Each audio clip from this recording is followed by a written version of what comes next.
Okay, Pro Tour Dominaria was last weekend, and the overarching narrative of the tournament is that red is the best color, it's not very close, and that you should feel bad for not playing it. 7 out of 8 decks in the top 8 were red, and that's a lot! The overlapping cards in the 7 decks are 2 Abrades and 4 copies of Goblin Chain Whirler. That is a lot of Goblin Chain Whirlers. So now what I'm curious about is if there's any precedent for a ban following a dominating performance at a Pro Tour. Let's work backwards. Future Hall of Famer Seth Manfield won Pro Tour Ixalan with Sultai Energy. He was one of 4 energy decks in the top 8.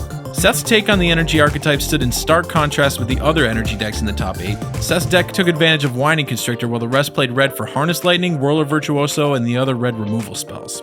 The other 4 archetypes outside of energy were all over the place, a nice mix of combo, control, and aggro. So sure, there are a lot of energy cards here, but 6 unique archetypes in the top 8 isn't so bad. Eventually though, players optimized energy deck lists and Standard became a sea of Temur mirror matches. And so, Attune with Aether and Rogue Refiner caught the ban hammer.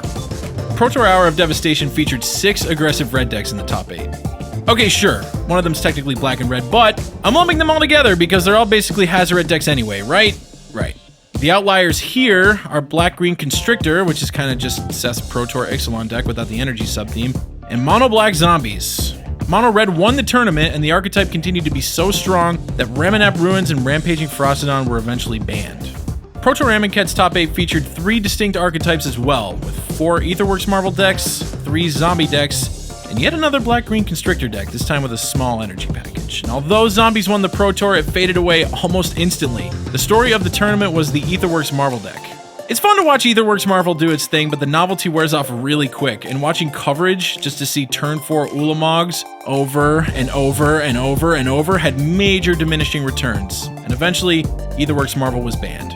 So yeah, the last 3 Standard Pro Tours were in fact dominated by decks that eventually got banned out of existence. Aetherworks Marvel, gone. Ramunap Ruins, gone. Rampaging Ferocidon.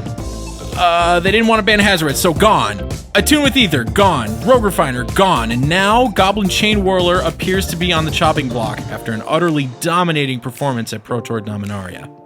We've talked about this card on this channel before, a lot, but just to reiterate, it keeps aggressive decks from racing it with swarms of little creatures, because it just kills them all, and its supporting cast is so aggressive that its mediocre rate won't stop you from piling on wins against controlling decks. So what can you, Standard player, do about this card?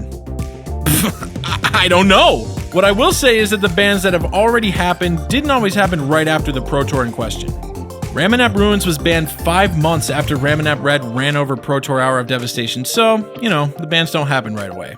But, after these decks dominate Pro Tours, they really only get better. That's the problem. Players keep iterating on them and refining them till they're so good that bans just have to happen.